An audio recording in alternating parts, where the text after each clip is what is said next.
Great to see you again this afternoon. I absolutely loved that moment with Andrew Garrahy at the last session talking about DD. It always strikes me that people and humans can do extraordinary things, but often people don't do extraordinary things. And it's difficult to understand why, but I think one of the reasons is that particularly in businesses don't have soul. We've talked a lot today about culture, about motivating people. So I'm very glad today we've got two experts in soul.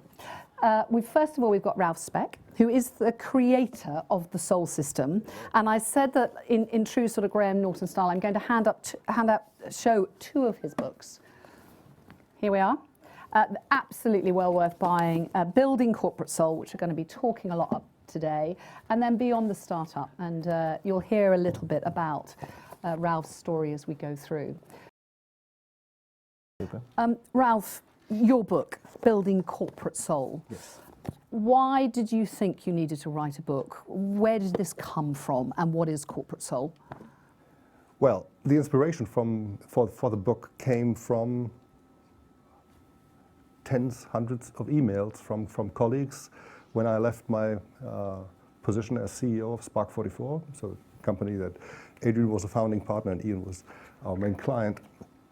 And as I was the last of the founding partners that left the business, people felt the need not to just simply say farewell, but to also take stock of the culture we had built. There was a fear that this would get lost moving forward with the founding partners being gone. And I mean, there's a few of these statements in the book, and it felt to me like what we had built was not just the legacy of 1,200 people, 18 offices, and all of that, and some great work, good to be bad, but actually a company with soul. And I was thinking about, shall I leave this on my iPhone, or should I actually tell the world? And I decided to tell the world and create my vision of making soulless companies a thing of the past.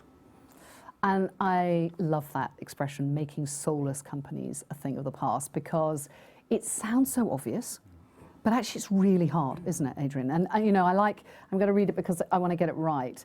In shared purpose, so there's kind of three areas in the book: shared purpose, shared understanding, and shared behavior. And we're going to just quickly go through all three of those. So shared purpose is, why am I here and why are we here? So Adrian, if you answered those questions for yourself, maybe as you've gone through that transformation, why were you there and why were they there? Why are you? It's changed. Yeah. So why am I here? I went back to Bentley. I'd been there before, left 15 years ago.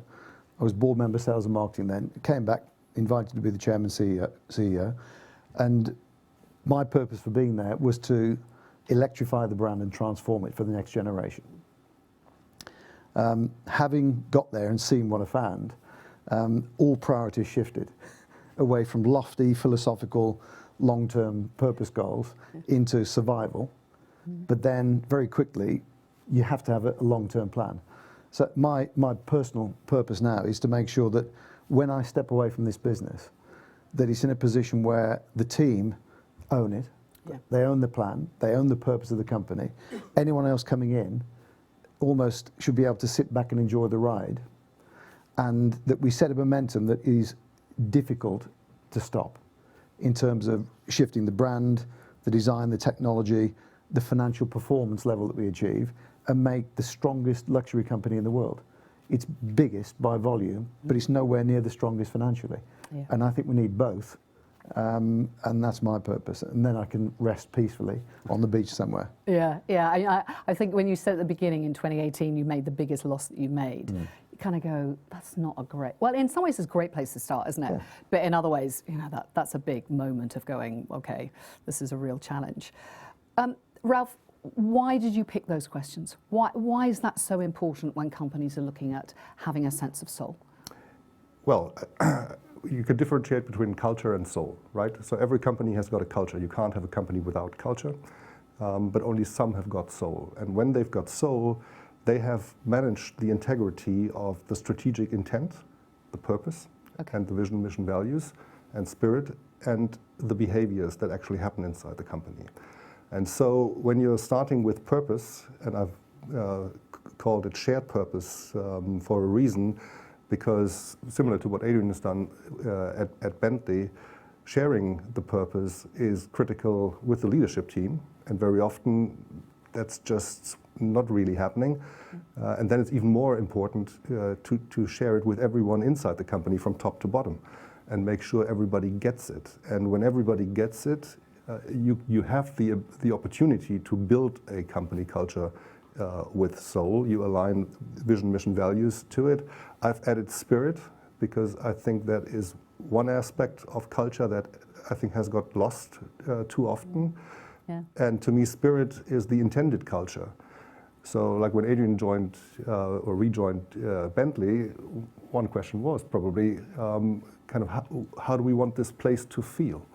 And when you answer that question, when you have an answer on that question, you have the power to influence the behaviors because people can connect the two. That's very often very, very difficult with just values. Yes. Because here's honesty. Yeah, perfect. Who wants to be dishonest? But what does it mean in the day-to-day dealings inside a company? Yeah. So when you were at Spark 44, because you ended up being quite a big global operation, how were you doing that kind of shared purpose? How were you communicating it? So we talked earlier on today how important that is and getting that consistent message. Yeah, communication, Yeah. And it feels like you're repeating yourself very often. I mean, this was like 2011, 2012, so there was no Zoom. We had go-to meetings. Yeah. And whenever people joined, they were always surprised about that we were so technologically savvy because they hadn't experienced this anywhere else. And because we had lots of people in remote places, like individuals that were running our agency in Japan. And our agency in Japan at that time was one person. And they were lucky twice a year when I was coming around, and they were lucky another two times a year when they were going to a place for a meeting. But basically, they spent 98% of the year on their own with their client. It's really hard. And how do you build a connection and a culture with those people? And I think what we've been able to achieve was to code the experiences and create experiences that went deep with them. And that allowed them actually to build that connection. And technology and the Zoom calls or go-to-meetings helped doing that. And as we increased the business and needed a significant amount of new leaders, it was exactly those people who basically learned the culture from the get-go with the founders over the first 3 years. I love that. And you're so right. So often if you can get that right and get the soul there, then you can encourage people to grow through an organisation, and that works so well. With those people that won't be there, so they don't have a job, and presumably you can't take everyone and then redeploy them into the business. How do you deal with that? Because that's hard, isn't it? Well, actually, that was one of our biggest, I can't call it success, but from a cultural point of view, it's one of the most humbling things I've ever experienced. When we had to let go 30% of our workforce 2 years ago. So COVID hit, we shut the factory quickly, cut production by 40%, and put a scheme in place to lose basically 1,000 people. That's a lot. The way it was done was incredible. The way that management dealt with it, the way that they engaged with people, the package we put together, the way we created a job market so that people that volunteered to go, people could apply for their roles if they were still valid in the new structure. We did retraining if they didn't fit the roles perfectly. In the end, we did lose 923 people. We didn't push for the last 77 because it was academic almost. And of the 923 people, only 4 were compulsory redundancies. Wow. The rest were voluntary. And we deployed about 220 people through this internal job market. And HR, the legal team, every manager, the way they embraced it and cared for the people that were at risk and coached them through it and ran the process. You said about the spirit. Ours is, it's a family that's highly professional. Yeah. And you care for each other. You can argue as much as you want. But when it comes to it, you fight for each other too. Yeah. Even if it's in that negative situation. Yeah. And that's the spirit of the company. Did you lose the good people that you would have liked to have kept? Because one of the problems with losing that many people is that you actually, all the brilliant people can go and get another job, leave, and you get left with the dross. Not that I'm saying you've got any dross, but does that happen? I call it the dolphin and the tuna net syndrome. Okay, yeah. Or the other way around. Yeah. No, they're all brilliant that we've got. Of course they are. Okay. Ralf, believing. Tell us from your perspective, from your learning, from all the people you've spoken to in the book, what is that disconnect? What are the key themes that you see in great leaders like Adrian and that they've done? Well, creating that narrative about the belief system is one of the most critical things, and very often that doesn't exist. And I mean, in terms of purpose, nearly every company has got a purpose statement, and you find them in the reception halls, and they look great. And when you ask people, you don't get a sense of what it means, and that's the disconnect. And so, making the connection between all the strategic work and what's happening in the real life and in those behaviors, I think, is the most critical thing. And when you're looking through the book, there's many great examples, and I've looked at companies that have been around for 100 years or more, and some that have only been around for like 10, 20, 25 years. And they're both interesting to study because of the companies that have been around. Similar to Bentley, there isn't a company that has been successful for 100 years straight. Yeah. So there's Hilton, great example. I mean, they were at the end of their dreams in 2004. They've turned it around since 2007 and did something similar to what Adrian just described in terms of the Dream Factory.